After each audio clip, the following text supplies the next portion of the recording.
So, uh, to start, why does an elephant use his trunk as a bookmark?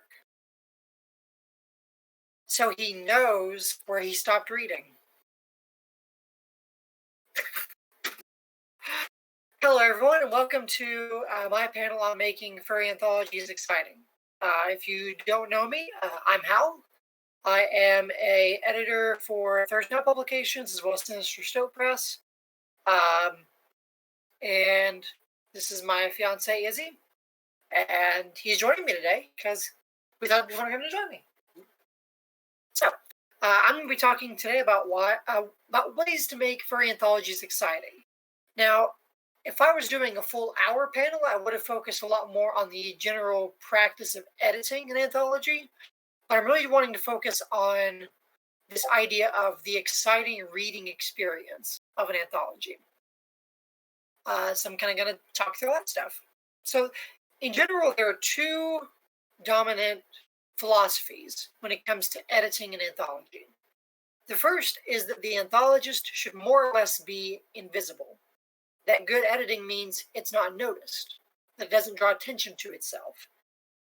The second philosophy is that editing an anthology is about constructing an experience, that being an anthologist is an art in and of itself that deserves to be viewed and reviewed as an art.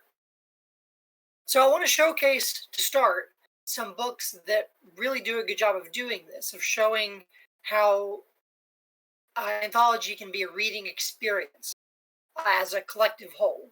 And I want to show how these books kind of inspired me as an anthology editor.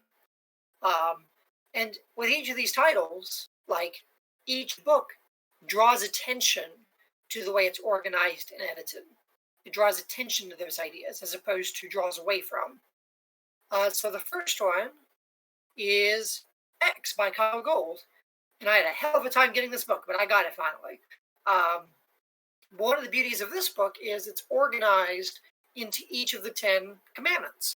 So it's like that forms a challenge for the individual writers, and it provides a very obvious direction and organization for the reader as well.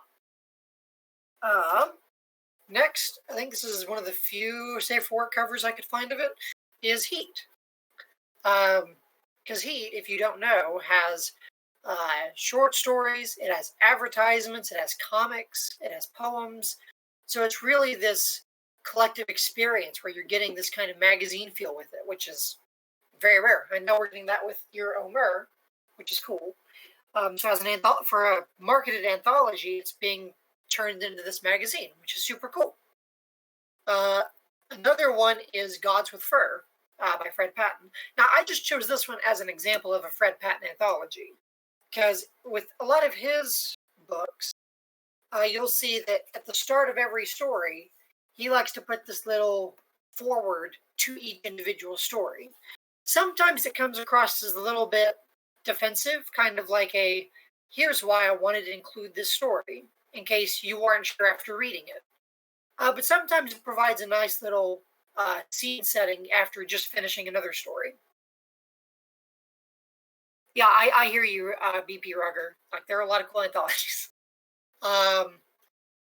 So yeah, like, those are some anthologies that really inspired me when I was getting into anthology editing myself. And, one thing I've always enjoyed about being an anthologist is crafting this unique experience with a lot of the anthologies I make. It bothers me to know, and as a personally, not professionally, it bothers me personally when I see books that have all the same font. Like, one publisher has 30 million books, and they all have the exact same font, the same page size, the same title page for every anthology, regardless of if it's erotic, genre-based, or literary. It's all the exact same typography. And of course, even in our fandom, not every furry publisher does this. And even the ones I think of, even outside the fandom, definitely have exceptions. But generally, with the anthologies I've worked on, I try to make the reading experience intrinsically fun, or unique at least. So I'm kind of going to go through a few examples of what that process was like for me with a few anthologies, just so you can see the ways that can be a thing. So whether you're doing your own anthology or you're looking to review anthologies or even just talk about them, thinking about the overall cohesion of an anthology is part of the discourse. So the first one I want to talk about is a book I did actually through Weasel Press, or through Imprint Red Ferret Press. 12 Days of Euphmus, which very suggestive cover, but not explicit. So this was a really fun project. I actually had 12 authors write for it. And for each story, I picked a different artist to make an illustration for the story. On top of that, there's this meta-narrative weaving all the stories together. Kind of that old claymation Christmas movie idea of, that really deep voice saying, once upon a Christmas night, when everyone was quiet in the house, or something like that. It kind of has that feel. Yeah, like Rankin Bass, exactly, yep, or Bass. I'm not going to pretend to know how to pronounce it. But yeah, you got the right idea, though. It had that kind of feel to the meta-narrative, leading through these erotic holiday tales. And on top of that, because I have to do everything extra, I actually got a couple of musicians to create a holiday erotic album with each song based on a different story in the book. So it's like, I can't show you much of the book right. Oh, I can show you bits of the book, I guess. Definitely not that page. Like, here's our title page, so that really Christmassy font. I have to really be careful with what I'm showing you. Yeah, like, so I do the same kind of thing Fred Patton does, having that little prefatory note, but it's a meta-narrative as opposed to just a prefatory note. And let's see if I can show this. Not really, but I will say that each story at the end has the link for the song piece, which is awesome and a lot of fun. Another one I really enjoyed doing was Inferno. It's a erotic horror anthology. And here's that one. And as I open it, you'll notice something pretty immediate about it. This is a black page, white text book throughout. And that's just the way the entire book is set up. Black pages, white text. And that's because it's an erotic book. It's this really cool little, it's technically a gimmick, but it's like a lot of readers have really talked about how much they love that, how that really adds to the experience. So I've had really good positive feedback about that from readers. And, plus it's illustrated, so each ring of hell gets its own illustration. And at the very end of the book, I had authors talk about their favorite circle at the end of it. So it's this whole, you really connect with the authors even at the end, rather than just doing traditional bios. We also had that little discussion with the authors, which is super fun. In slashers, I have to cover his ass very carefully. In slashers, I did the same thing. Black pages, white text, because it's horror again. And I also did this really fun meta-narrative here, where the author's personas, not their characters, their literal personas, are telling stories around the campfire. And those stories are the stories of the book. And throughout the meta-narrative, each author is being picked off one at a time after they tell their stories by an unknown slasher. So you get that really fun, like, you got to figure out what happens next in between the stories, which was really fun to write and work with the authors on the way their character was represented in that story. Next, I actually did one, again with Weasel Press, called Furry Haiku. Now for this one, I actually had a lot of fun because we had a person named Akiko, who actually speaks Japanese, write out each haiku that was submitted to us in Japanese to face against the English.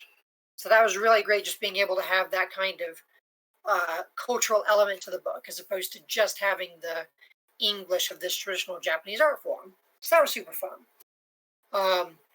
Another one we did, I only have like one more after this. is What the Fox, which was a furry comedy anthology edited by Fred Patton that we did. And with this one, we had two artists take different art styles. I can actually show you some of the illustrations in this, because it's not all erotic, actually, for once with me. Let's see here. Okay, that one's too adult for you all. But like we had illustrations like this one, which I believe is based on the BoJack Horseman art style. It's like each illustration for each story was based on a specific, distinct art style or animation style. And at the very end of the book, we also had a section where authors could contribute their own favorite jokes, their favorite furry jokes. So it serves as a comedy anthology, but also a joke book, which is fun. And finally, one of my personal favorites to format, and I would never do it again, is the Furry Cookbook. And I had to go all out with this cover. It has that red and white diamond pattern. And for this one, everyone submitted stories related to food. And I had each author actually contribute a recipe based on their story. And then with the publishing house actually would make each recipe and take really fancy pictures of them. If I can go to the first one here. It's like there's just an actual photo of the food, which was super cool. And to make that even funner, we had two fursuiters take pictures or poses related to the story. So like horror, they actually are like wielding knives and stuff over the exact recipe. So we had a lot of fun with this one. And it's organized by appetizers and entrees and desserts. So we definitely went, like, it's not even called a table of contents. It's called the menu. And Domus asked what the name of the book is. It's the Furry Cookbook. That's literally what it's called. So with each of these books, I just had such a fun time doing these. I guess there was one more I can't show because it's a very explicit cover. Sensory Details, which I talked about in a couple previous panels. Just the story ideas were having authors write short stories based on a specific sense, one of the five senses, for erotic purposes. And that was fun and all. But I also wanted to make a deluxe edition. So if people buy the deluxe edition of the book, they actually get sensory elements related to each story. For taste, there are 2 latte recipes based on the individual stories. Let me see, to give you a hint of one of them, I think it was Linnea's story, has what did I call that? Beaver Tainted Love Latte is what it's called.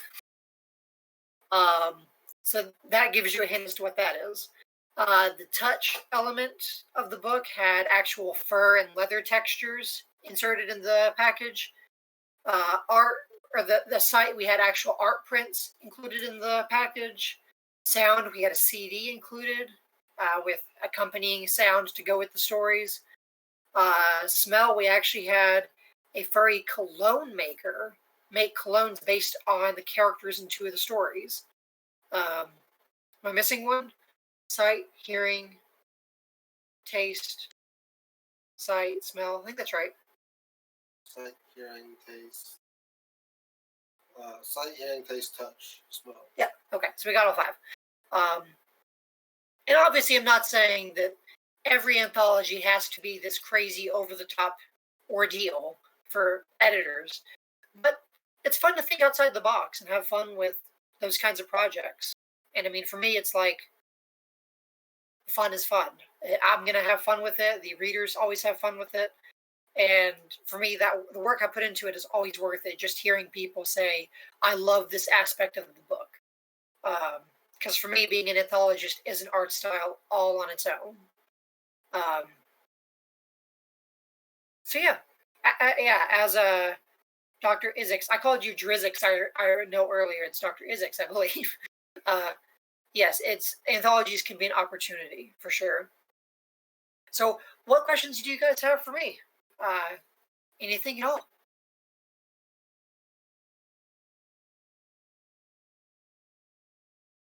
Yeah, my bad on that.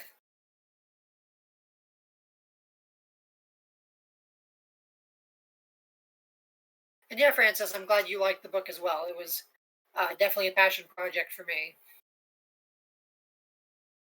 Was there ever an anthology I didn't have fun with? Are you asking in terms of ones I've edited or ones I've read?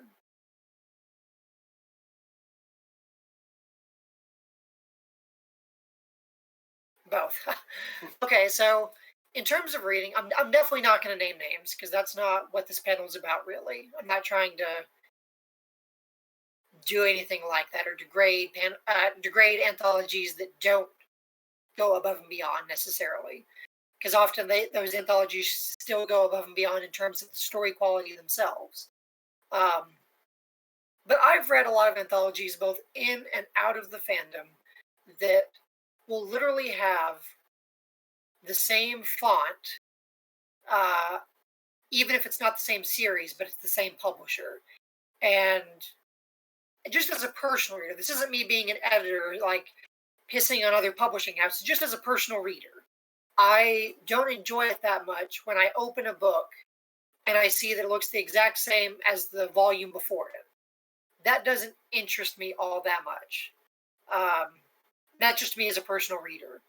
I like for an anthology to guide me with its typography, with its organization, with its overall uh, physical experience. I like for it to guide me through the book and make me want to read the next one, not just because of the bare bones stories themselves, but I want the font to allure me.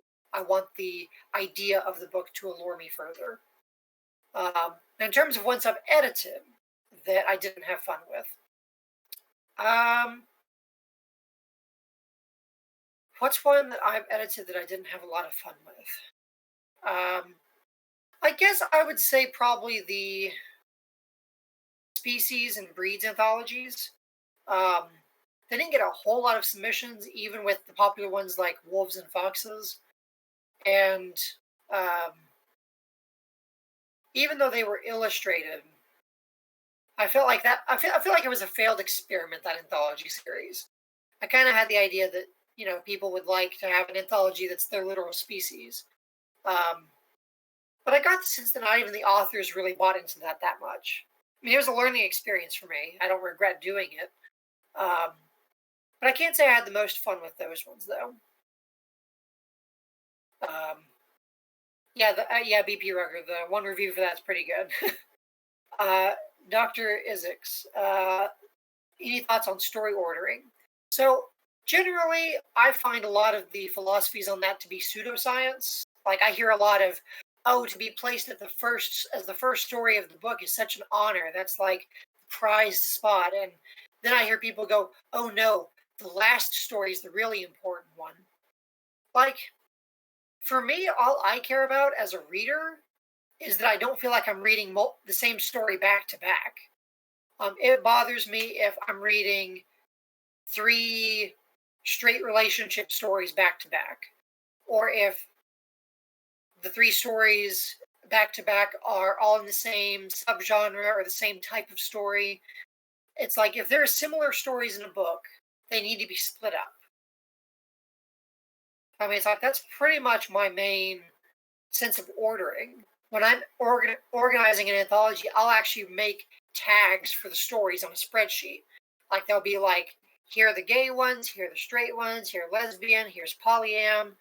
I'll go, okay, here's the sci-fi ones, fantasy ones, horror ones, this setting, and this setting. I'll make tags like that. And then I'll try to organize them in such a way that you don't get a lot of repetition. And that's kind of the way I treat that. Someone is asking thoughts on shared world anthologies. Yeah, so this has been a big thing lately. I know. Let's see. There's the Reclamation Project, There's what was Kyle's thing called? It's not exploring new places. No, I know what you're talking about. It's like abandoned places, or no, not I don't abandoned remember. places. I actually have the book too. I don't know what it's called, but Yeah, but Kyle has a shared New Tibet. Thank you. Yeah. New Tibet. There's that one, and I guess technically Electric Sewer is the one I'm doing as well.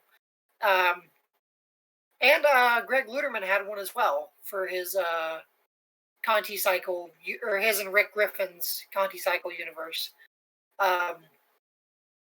So I guess my thoughts on it are, so admittedly, before I opened Electric Sewer for submissions, I was kind of like, I was actually pretty verbally against the idea because I saw it as this potentially elitist idea. Because it's like, yeah, you all need to get all the previous books to know what's going on. And if you don't get the details right to the T, then you're not going to be considered good enough. So it's almost like the story quality doesn't even matter as much as the faithfulness to the universe. No, Divine Calamity is not really a world anthology. I could talk about that more, but I'll get back to it. So I had a lot of concerns with a lot of their shared world anthologies because it felt like there was this very strict barrier. And I know a couple of those editors did post a world guide. I know a lot of them were also like, there's kind of this implicit wording of like, but if you really want to get it right, you really need to get the books, which is fair and fine and it makes sense. But I did have initial issue with it. But I also know that things like New Tibet was something that a lot of people already knew the world for. That was, even though it was before my time as a furry writer, for a lot of people it was returning to a setting they were all familiar with. So I'm not gonna diss on that at all. I mean, or the others for that matter.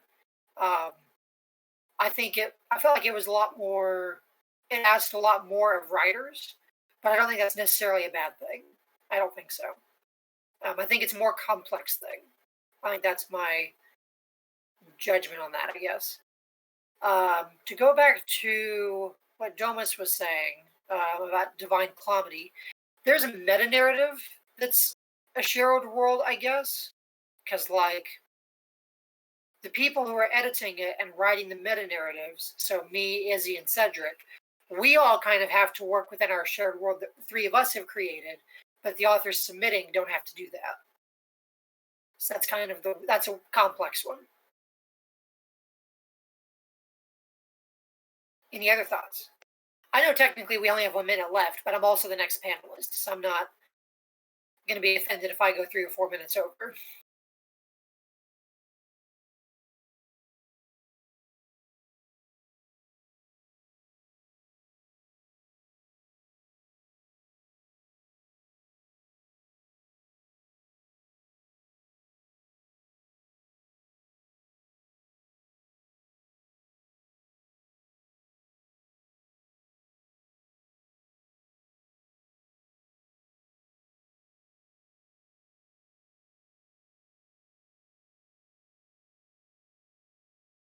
Yeah, I enjoy editing anthologies. I know right now my place in Thirst Now Publications is as an editor, and I'm basically like the head of anthologies, more or less, because that's just a really big passion project for me. It gets me back to what I love doing. A good count of stories for an anthology. You know what? Do what you want. If you have a 4-story anthology, most printers will still print it. Go for it. If it's going to be a 400-page anthology, go for it. I've published all lengths of anthology. There is no golden spot. Do what your budget will allow. Yeah. Pretty much.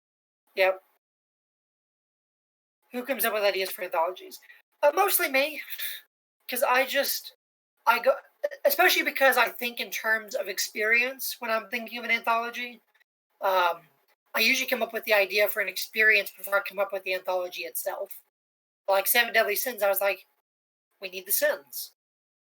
Inferno, I'm like, we need the specific circles, and we can have a person guiding us through the stories, going through hell. 12 Days of Infamous, I had the exact same thought, kind of. So it's like, I totally anticipated those experiences going into them. I think Sensory Details was the one exception.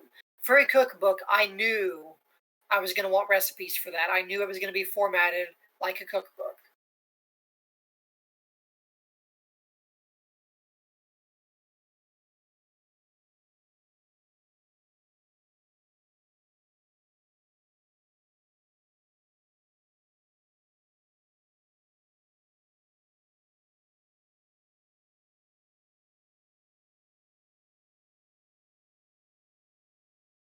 All right. Well, if there's any more questions, I can try to answer them still. But you can always reach me on Telegram at Thurston Howe. And I will get started on the furry book review panel. Just answering scribbles if someone wanted to put together their own with a topic and edit it. What other things would they need? Just be prepared to pitch it to a publishing house. Just be prepared to talk about it and have answers ready. That's kind of the big deal. Is like, I said, okay, would this be adult only or general audience? What would your budget be like? Just things like that. Be prepared to answer those kinds of questions.